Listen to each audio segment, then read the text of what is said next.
புதுக்கோட்டை மாவட்டத்தின் ஒரு கடலோர கிராமம் தாகம் தணிக்க ஊற்று நீரையே தலைமுறையாக நம்பியிருக்கிறது.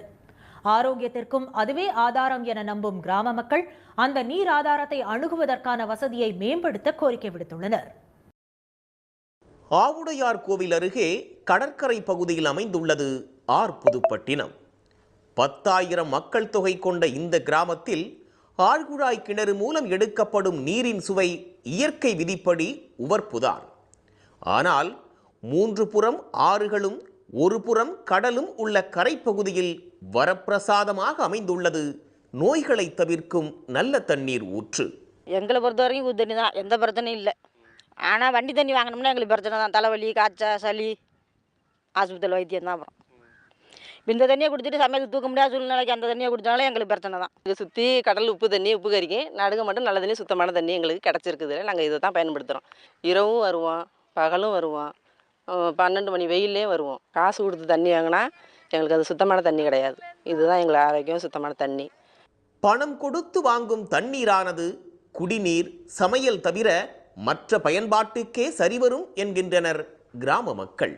குடமும் அகப்பையும் சுமந்து நடக்க வேண்டிய தூரம் 1 கிலோமீட்டர் என்றாலும் அதை மறக்கடிக்கிறதாம் கிடைக்கும் ஊற்று நீரின் தித்திப்பு.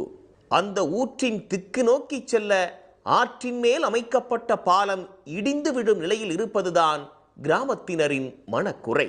பெரும் வெள்ளம் வந்தாலும் சரி, பஞ்சம் போய் தண்ணியே கிடைக்காத நேரமாக இருந்தாலும் சரி, இங்கே ஒரு 3 அடியிலேருந்து 5 அடிகள் நோண்டையில் நல்ல ஒரு சுத்தமான தண்ணி கிடைக்குது. பாலம்னா இது வந்து காங்கிரீட் பாலம் கிடையாது. கீழே கல்லுக்கால் ஊண்டி மேலே சும்மா ஒரு இதாக தோதா போட்டிருக்காங்க. அது இப்போ டேமேஜ் ஆகிடுச்சு. அதை வந்து காங்கிரீட் பாலமாக போட்டு கொடுத்தாங்கனாக்கா நல்ல ஒரு சௌகரியம் கிடைக்கும் எங்கள் ஊர் மக்களுக்கு. தலைமுறையாக இந்த ஊற்றுதான் தாகம் தணிப்பதாக கூறுகின்றனர் கிராம பெண்கள். வாகனங்களில் வந்து செல்லக்கூடிய வசதி ஏற்படுத்தப்படவில்லை என்றாலும் மாலை மங்கிய பிறகு தண்ணீர் எடுக்க விளக்கு வெளிச்சம் தேவை என்பது அவர்களின் கோரிக்கை. கடல் ஓரத்தில் இப்படி இருந்துங்க நோண்டுனா கூட தண்ணி நல்லா இருக்கும். இந்த தண்ணி வந்து இனிப்பாக இருக்கும். அந்த காலத்துலேருந்து இந்த ஊற்றுல தான் நாங்கள் தண்ணி இறக்கிறது. எங்கள் பரம்பரையாக இதுதான் எங்களுக்கு தண்ணி. ரவையிலெல்லாம் வருவோம், நைட்டு 10 மணிக்கெல்லாம் நாங்கள் தண்ணிக்கு வருவோம். இதுக்கு ஒரு லைட்டு கொடுத்தீங்கன்னா ரொம்ப இதாக இருக்கும், எங்களுக்கு உதவியாக இருக்கும். தண்ணீர் வணிகத்தை தனித்துறையாக்கிவிட்டது இன்றைய உலகம்.